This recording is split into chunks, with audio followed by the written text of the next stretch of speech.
Hello everyone! Welcome back to my channel guys. Ayun. Guys, maraming salamat guys sa lahat ng nood ng aking mga highlights about kay Rene Butterbonia guys. Maraming salamat guys. Meron lang akong i-share guys.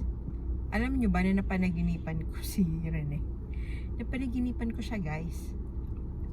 Real talk talaga to. Siguro guys dahil sa ka-edit ko ng kanyang mga videos and then minsan kinakausap ko mukha akong tanga.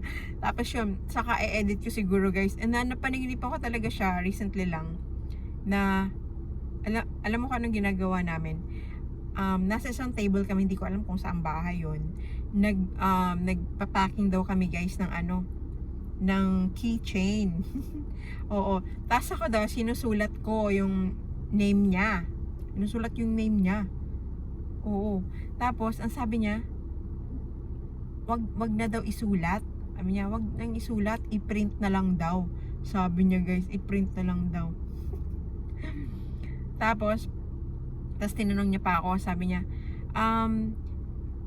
meron ka bang gusto na pants? Sabi niya sa akin. Na pwedeng ibenta daw. Yun, sabi ko, meron yung parang maganda yung pants nyo nung sa palarong pambansa. Sabi ko, yung ganun, yung mga ganun. Tapos guys, nagising na. Tapos yung pangalawa guys, hindi lang isa, 2 beses guys. Ayan, wait lang. Sa parking naman ako eh. Ayan. Ayan guys, tapos yung isa pa guys, alam mo kung ano.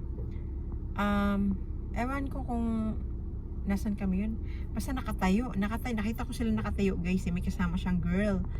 Yung ka-live niya rin yun. Isa sa mga naka-live niya. Na taga Cebu ba yun? Basta ganun yung girl na magaling mag-makeup. Maganda yung makeup niya guys. Nag-live yun sila. Sinasabihan niya yung girl na hindi daw pantay yung kilay, mga ganun. Kalimutan ko na yung name. Tapos